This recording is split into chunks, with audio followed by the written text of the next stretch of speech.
Ah, l'Everest, le sommet de ce monde, plus de 8800 mètres à gravir. En ce moment, en France, il y a un gros engouement par rapport à cette ascension, notamment grâce au youtubeur Inoxtag qui s'est lancé le défi de le monter en moins d'un an d'entraînement. Et pour l'occasion, laissez-moi vous raconter l'histoire de sa toute première conquête. La première tentative. Et oui, parce que la première tentative de l'Everest n'est pas sa première réussite. La toute première tentative de gravir l'Everest remonte à 1921. Lorsqu'une expédition britannique, dirigée par le lieutenant-colonel Charles de Warbury et le colonel Charles G. Bruce, qui tenteront pour la toute première fois de l'histoire de gravir l'Everest. Cependant, il faut rappeler que c'est vraiment la première fois de l'histoire que des hommes tenteront de gravir l'Everest. Les connaissances de la zone sont très limitées, ce qui rajoute une énorme difficulté au défi qui est déjà assez dur. L'expédition commencera au mois de mai. Une première équipe composée de 4 alpinistes, Henry Moswed, George Mallory, Dowar Somvell et d'Edward Morton, se lanceront pour la première fois de l'histoire à monter l'Everest.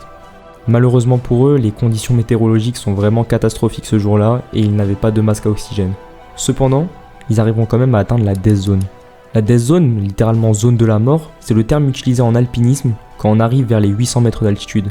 À partir de là, l'air devient tellement rare que chaque heure passée dans cette zone vous rapprocheront un peu plus de la fin. Mais malheureusement, arrivés aux 8000 mètres d'altitude, ils devront rebrousser chemin, ayant enregistré le premier record de l'Everest, 8000 mètres d'altitude.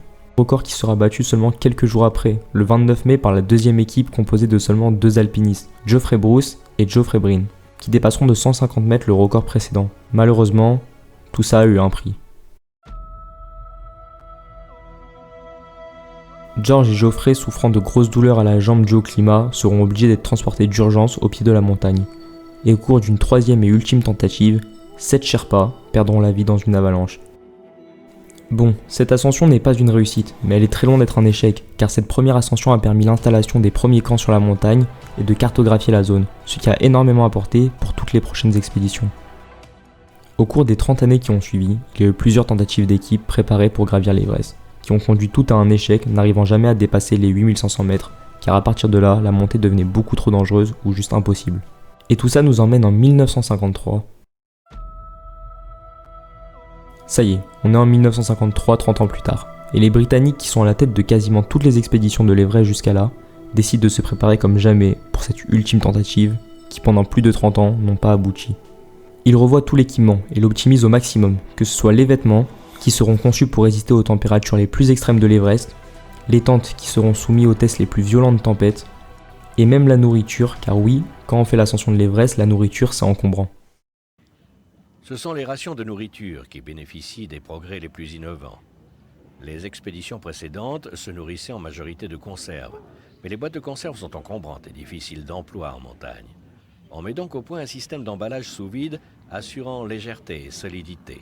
Et toute cette préparation en fera d'elle l'ascension la plus coûteuse jamais enregistrée pour gravir l'Everest. L'expédition est dirigée par John Hunt, qui n'aura lui pas pour but d'atteindre le sommet, car l'alpinisme à haut niveau c'est pas forcément son truc. Mais en revanche, il a une grande expertise en matière de logistique et sait très bien gérer une équipe.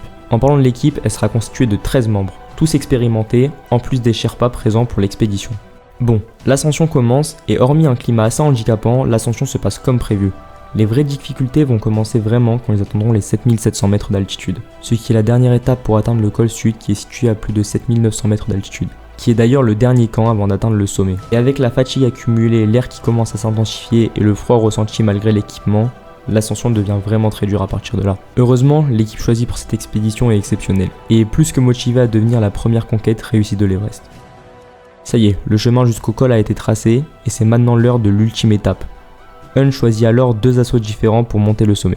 Une première équipe composée de Tom Bourguignon et Charles Evans, et une deuxième équipe composée de Hillary et du Sherpa Tenzing. Tenzing étant le seul de toute l'équipe qui a déjà passé le col sud en 1952 et il était à ça d'atteindre l'objectif. Mais malheureusement, il a dû revenir en arrière à cause des conditions météorologiques. Donc autant vous dire qu'il est vraiment déterminé à y arriver plus que jamais et ne veut pas le voir filer entre ses doigts une deuxième fois. La première équipe partira avant la deuxième, arrivant l'exploit d'arriver en haut du pic sud, mais malheureusement, ils feront demi-tour. N'ayant plus assez de force pour continuer, contre cœur il prit la décision de ne pas continuer car le risque d'y revenir était beaucoup trop faible. Il ne resta donc plus que Hillary et Tenzing. Tous les espoirs reposent sur eux. La deuxième équipe installera un ultime camp, à 8500 mètres de haut, histoire de se reposer un peu, et après ils n'auront plus qu'à monter les 300 derniers mètres, et l'histoire aura été écrite. À un détail près. Une grosse tempête aura lieu à ce moment-là, le froid devenant trop dur à tenir, et l'air devenant de plus en plus rare, Si la tempête continue, ils seront obligés d'abandonner.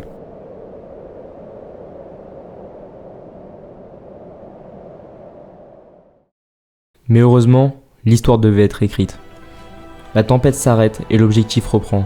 Et le 29 mai, à 11h30 du matin,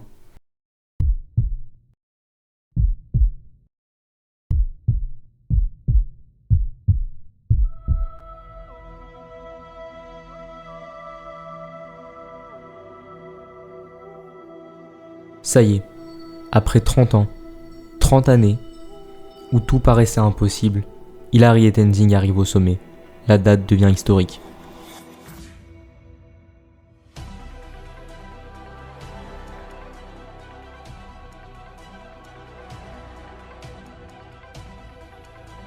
D'ailleurs, pour l'anecdote, le neveu de Tenzing faisait aussi partie de l'ascension, et il a joué un rôle plus qu'important dans celle-ci. Il obtiendra d'ailleurs par la suite plusieurs records tous incroyables. Celle du plus jeune homme à atteindre le col sud de l'Everest à seulement 17 ans, le deuxième Sherpa à atteindre le sommet de l'Everest après son oncle, et enfin il deviendra le premier homme à l'atteindre 2 fois de suite. Suite à cette réussite, Hunt déclara que le mérite revenait aussi à toute l'équipe présente et à toutes les nombreuses tentatives qui ont permis de prendre connaissance des lieux et de mettre en place les premières techniques. Stop, attendez un instant avant de quitter la vidéo, car on peut ne pas croire comme ça, mais entre l'écriture, le montage, les informations, il me prend énormément de temps à faire. Donc j'espère sincèrement qu'elle vous a plu, si c'est le cas n'hésitez pas à me le faire savoir en vous abonnant, en likant et en commentant cette vidéo. Ça m'aiderait énormément, merci beaucoup à tous ceux qui le feront, et moi je vous dis à bientôt pour une prochaine histoire.